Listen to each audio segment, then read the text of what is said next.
Hey, tough and the out of this world story from Street Travel. There are ladies and gentlemen, and welcome back in Street Travel. I am your host Manir. Story 1. Hi all, where to start? Wow, I've been with my fiancé for 4 years, and we've been living together for the last 2 years in a house we bought together. We were supposed to get married in 3 months, but we had a situation where her parents just turned on me. It all started when my fiancé and her mom went to take a look at wedding dresses. As they were in the car, her mom would constantly be asking her how much we were paying for makeup, artist, dress, photographer, restaurant, and our overall spending budget for the wedding. My fiancé gave her all the details. My mom did not take it well that we were spending about $22,000 on our wedding. Note the fact that we did not ask them for any sort of financial support or give us any sort of big gifts for our wedding. That night, her mom talked to her dad about how unhappy she was after finding out about our wedding budget. He asked my fiancé to call me to go over to talk about finances. When I received my fiancé's telephone call, I was not happy to know that her parents wanted to butt into our business, but I am respectful of them as my future in-laws, so I agreed to meet. When I arrived at her parents just getting off work, they were telling me how I'm being so wasteful using so much money on a good photographer. Why did we have to invite so many guests, and that we should consider inviting just family and that's it. Then he went on about how my fiancé is paying 60% of the wedding budget, and that typically it should be split. I politely and calmly listened, even though I was steaming inside to think that her parents had the nerve to say all that. So after they were done talking, I responded, and I said, first and foremost, I know that you're concerned for your daughter and my financial well-being, and you have our best interest in mind. But this is a budget that we've worked on, talked, discussed, and agreed upon between the both of us. We are not asking you for any financial backing or gifts. We just wanted you to attend the wedding without any concern and be part of our special day. Again, please understand that this is our wedding and this is what she wants. And if she is not pleased with what we've agreed on, then we can make changes. But this is still between me and her. I continued, while we value your opinion, this is our decision. And we'll discuss this as a couple, and you should not get involved. As for why she's paying 60% of the budget, that is because I'm paying the mortgage to her house and have been handling all the maintenance costs to bring her house to proper living conditions. So I won't have the ability to cover any more than 40%. While her role in our relationship is to buy food and pay for some of the bills, so she should be able to save more than I can. I finish by saying also we're living together already and already have shared everything except a joint bank account. Any gifts, whether it's cash or items from our wedding, belong to the both of us. So it doesn't really matter who pays more or less. We both discussed this and have agreed. And now that you're trying to jump in and control our finances, it's not right, and I am not pleased that you're second guessing our decision as if this is your wedding. Please note, I responded in a low tone and calm voice. Her parents started to angrily bash my family and how I have to support my dad, who is 86 years old, and that spending all of this money is irresponsible. I let her parents finish, then told them they cannot bring my family into this because it's not right, as we are not asking any or either side of our family for financial support. We bought our house and have been living independently for the last 2 years, and I feel like they are too possessive of my fiancé and her finances that they are going crazy. Now, while all of this is happening, my fiancé is just sitting there and not saying anything, which made me kind of sad, disappointed, because I would expect her to defend her decision or at least speak up on our or my behalf, because her parents had no right. Also, her parents do not want her to have a joint bank account with me, and they feel that she should have control of her own money. Something which I agree on with the joint bank account would be to cover household costs. After that, I just stopped talking and told them that if they feel like they are not happy about the budget, and she and I will go over it, and if she is unhappy with some of the stuff that we chose, we can make changes if needed. At this point, her mom and dad were just taking turns making demands. It was no longer suggesting, or you should do this. It was more like, I want fewer people to be invited and I want you to pay more money. We went home and went over the budget again. She made some changes and we agreed on it. Then she turned to me and said, "Do you understand what my parents were trying to get through to you, right?" I said, "No, not really, and it's not right for them to be butting into our business. We're adults. We should be able to make our own decisions." And then I told her that in the future, if we have any sort of major decisions or issues and anything related to finances, then we should discuss them privately in our household and not let her parents intervene. She looked at me in disgust and said that she doesn't care what I want and that she will tell and discuss anything with her parents that she pleases. I countered by telling her that she shouldn't do that because we are a separate family and we should be making and owning our own decisions and not letting anyone dictate or question them. It should be between us only. She disagreed. Then I just lost it. And I told her that if this is how it's going to go forward, I cannot build any sort of family with her since she's okay with her parents running her life. I'm not telling her not to share or talk to her parents. There are some things you as a couple want to discuss and keep private also. If a sensitive topic is being shared, then the communication should be between her and her parents. If they want to give input, then she can come home and we can talk about it. But for her parents to flat out jump in as if it's their business, I just don't feel it's right. So I called off the wedding the next day and ended our relationship. 2 days after that, of course, she begged and cried for me to reconsider, but it's something that I cannot live with. I am saddened by this event and how our relationship ended, but I can't imagine being suffocated by her parents questioning our decisions and running our lives. Also, I put so much into this relationship trying to set a good foundation to build a family, but this just wasn't going to work the way things are. I believe to be a centered man and was raised with good values I got from my parents. I don't have any sort of addiction, gambling, alcohol, or any issues. I was raised to know what a partner's role in a family is and I live by it. I also feel hurt because I believe having your partner's support is paramount. I felt alone as if I was the only one fighting for us and the family that we're trying to build. Anyway, I just came on here for some moral support. Your inputs are greatly appreciated. Now for the top of advices before reading the update. She didn't have your back at all despite the fact that the budget was you two that set up for one another. I don't even get what her parents are trying to tell you. You might not have been paying for an equal amount of the wedding itself, but you were taking care of the mortgage. That more than counts, and you're also supporting your family, and you're not even asking either one for the money. Her folks have absolutely no right to get pissy with you, and she should have had your back during that. If she's going to get upset with you over the wedding, then it wasn't going to work out in the long run anyway. You made the right choice. It sounds to me like maybe she was having reservations and voiced them to her parents who then butted in. If this is the case, she doesn't know how to communicate her feelings and used her parents to tell you how she feels. The other possibility is that her parents really are just nosy. Either way, you dodged a huge bullet. Good for you for knowing your boundaries and standing your ground. I agree that your marriage and decisions should stay between the two of you. And if her parents are simply guests who are not paying, then your decisions and budget, etc., are absolutely none of their damn business. Pretty much the same thing happened to me last year with my ex. We dated and lived for 7 years, and I finally met his parents for the first time last year. They live in another country. After the first time we met and spent 1 month together, they tried to get involved in every single little thing in our lifestyle and tell us what to do and listen to them, and plus non-stop judging of me. I did not get along with his parents at all and told my ex the same thing that you told your girlfriend. There are things that should be discussed and agreed upon between us and us only.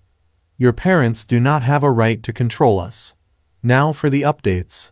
Update 1. Hi all, I took some time off, I read all the comments, and I spent the next few days processing and evaluating everyone's advice, opinions, point of view, etc. I want to first off thank everyone in the Reddit community for taking the time to comment. During my time off, my ex and I did not talk at all for almost 2 weeks. Then she called and asked if we could go somewhere and talk. I agreed. After letting her finish, I explained to her that I had no intention of being disrespectful to her parents since I know how much she loves her family, and I went on about how we'll build future situations. For example, I asked if this sort of thing happened in the future, how would she handle it? She says that her parents want to get involved, then she'll listen to what they have to say, and she'll talk to me about it afterwards and reassure me that she'll not put me in the same situation that she put me in before. She agrees that we should be making our own decisions and that we can share whatever it is with her parents and listen to their opinions, but the final decision will be up to us. And does agree there are things that are kept private and should not be discussed with her parents. It's uncharted territory for her, but it's something she understands now as it's obviously caused problems for us. I was thinking to myself that during her break, she took some time to process things and really reflect and see what was happening and what needs to be changed and done. Obviously, I still love her, and during that time, I too did a lot of reflecting on how things could have been different and what I could have done and so on. She did not give up on me, and I want to not give up on her as she's still fighting for us. I felt we grew stronger during our time apart, especially her. The fact that she initiated our meeting and came to me makes me think that she really thought things through, and she was really sincere about everything she said. So after our conversation, I suggested that we should sleep on this and meet up for lunch the next day. After our lunch, I told her I didn't want to be with anyone else and that I never thought about being with anyone else, and she says she felt the same. So we're going to give it another try, this time with boundaries set in place for her parents. Wow, this has been the longest 2 months of my life.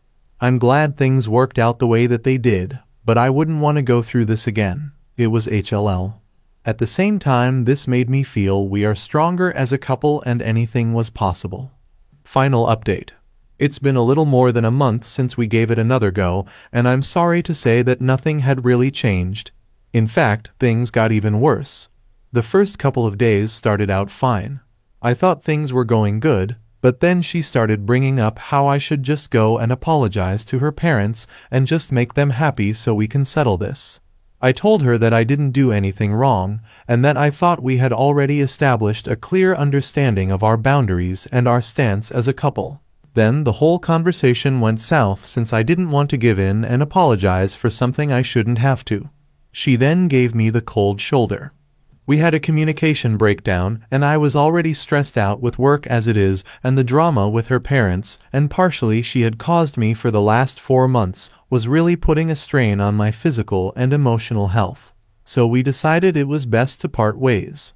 Honestly, I don't really understand why she put in the effort to convince me to give our relationship another try in the first place, if her plan was to force me to apologize to her parents.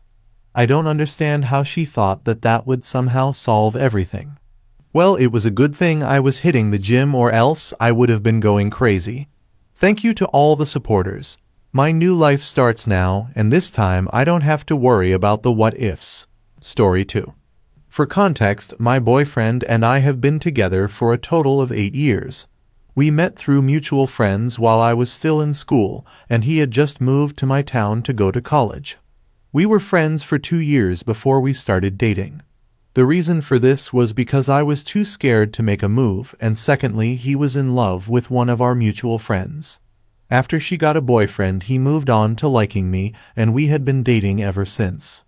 Last Saturday was his birthday, and he told me that he had never thrown a surprise birthday party and would like to experience one. I worked all week before Saturday, his birthday, planning and inviting people, getting reservations, buying a cake, etc. I asked his best friend to hang out with him for most of the day so that I could set up everything and get everyone to get there and hide for the surprise. The birthday party was a success, and he was smiling the whole time.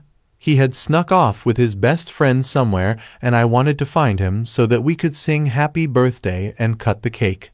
As I was walking down the hallway, I heard him and his friend talking, so I kept walking towards their voices. I heard him tell his friend that he should have kept trying with our mutual friend. He told him that he should have been the man that was engaged to her and not her now fiancé. He said that he hated waking up to me and that he wished that our mutual friend was the one that threw him his first surprise party.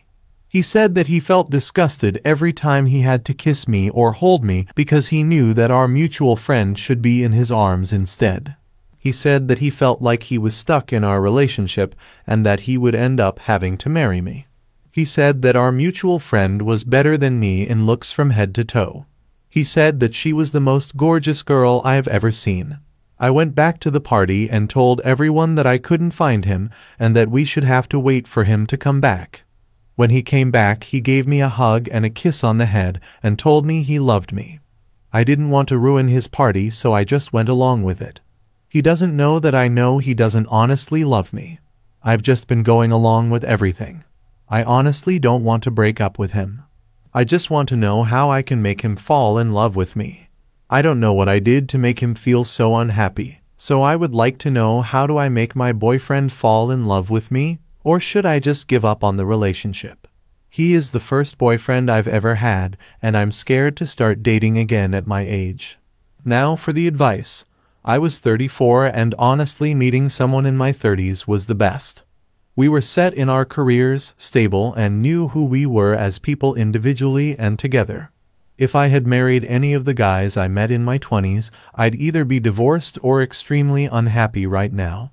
I just told my boyfriend this week that I feel like I'm overall the best version of myself that I've ever been, and I'm in my mid-30s. Other than being slightly overweight for the first time, I am insanely confident and just love being myself.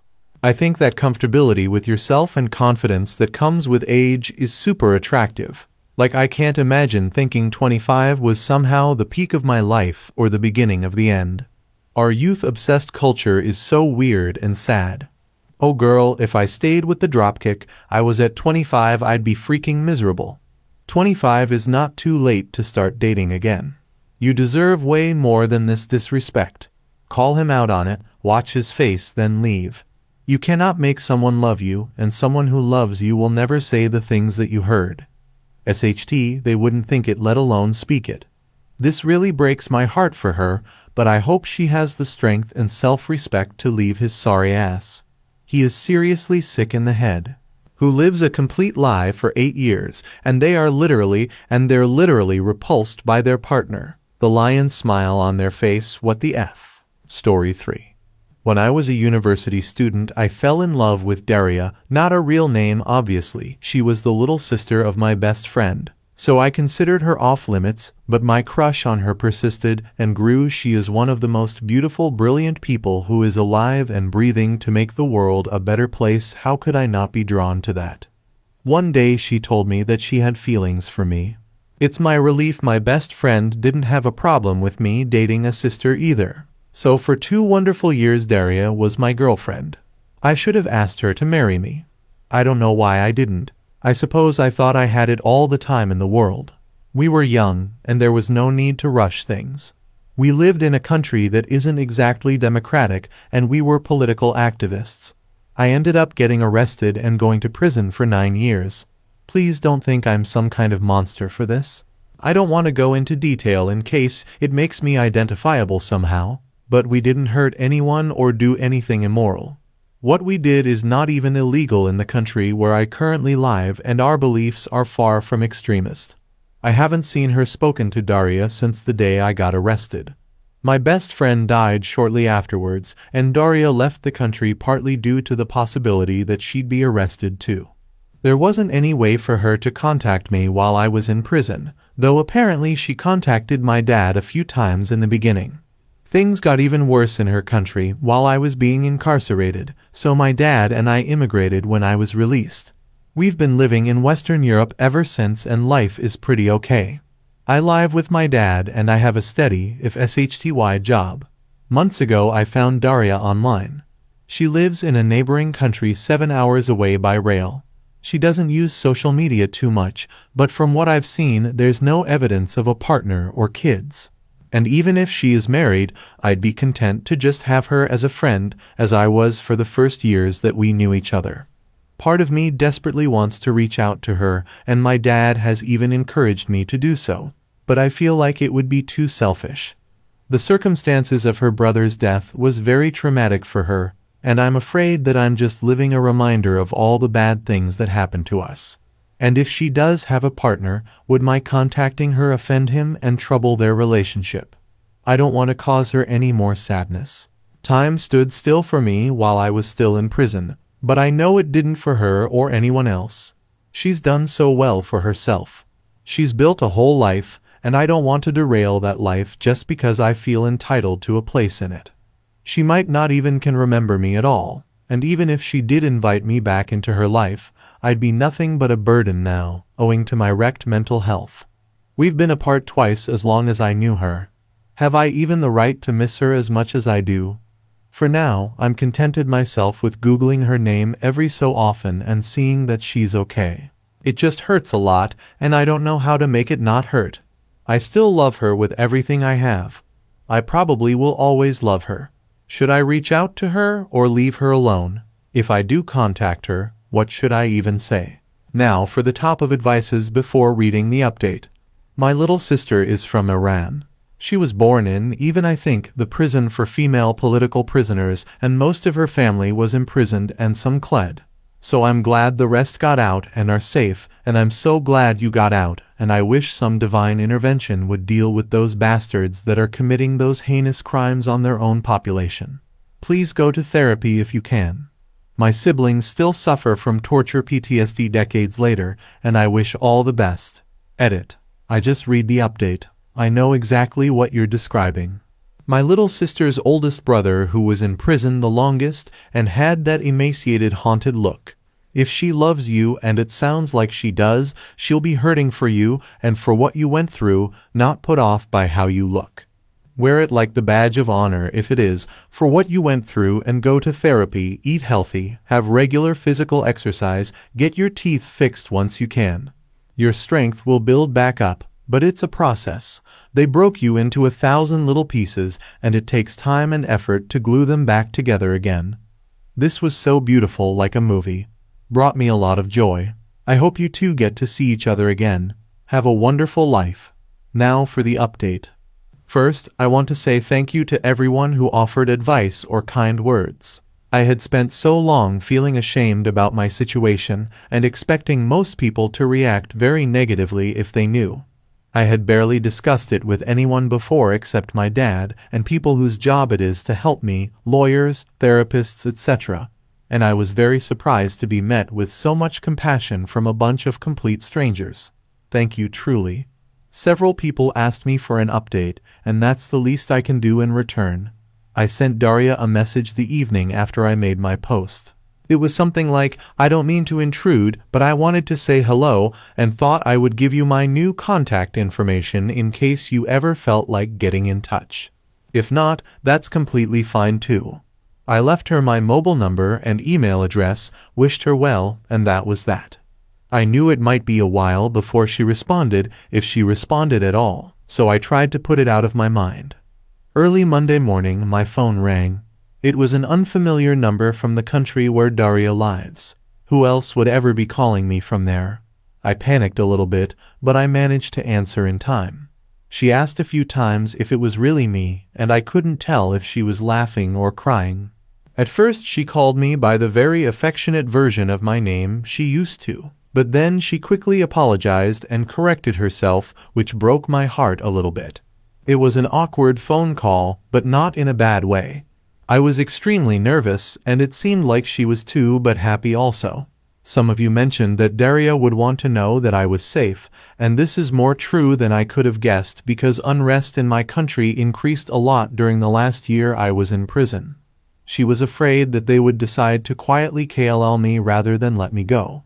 There were documented cases of other prisoners like me having met very suspicious ends in the months before my release, so it wasn't a totally unreasonable worry.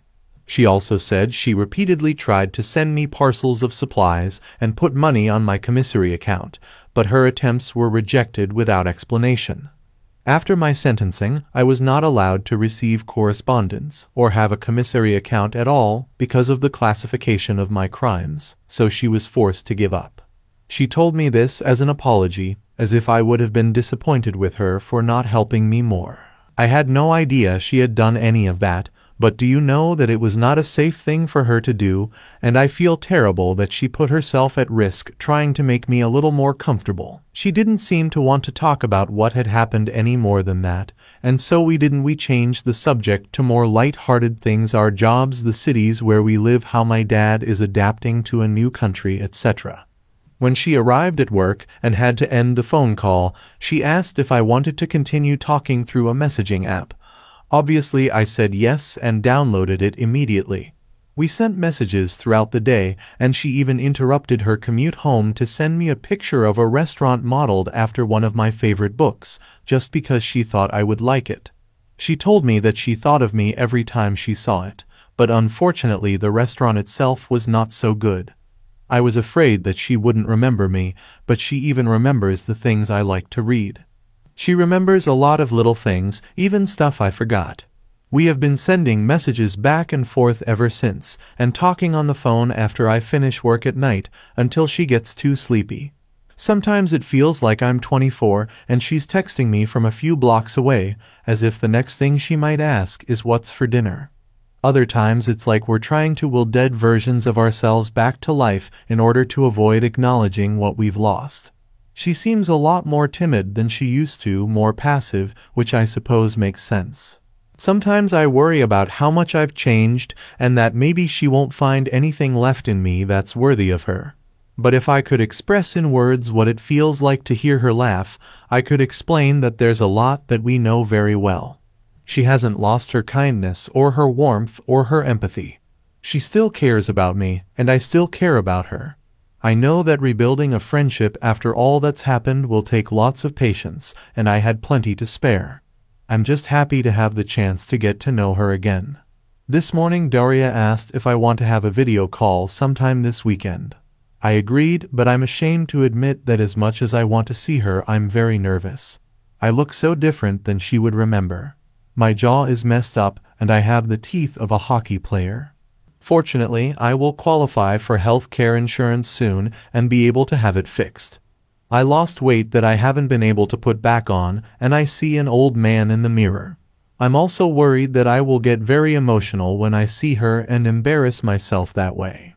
I don't really cry in front of people, I'm not used to it, and this doesn't seem like a good occasion to start. Aside from not wanting to appear pitiful, I don't want her to feel forced to comfort me. If anyone has some advice on how to handle this, it would be much appreciated. Overall, this week could not have gone better, and I am extremely grateful to everyone who gave me the little push of courage I needed to send her that message. 1,000 times, thank you.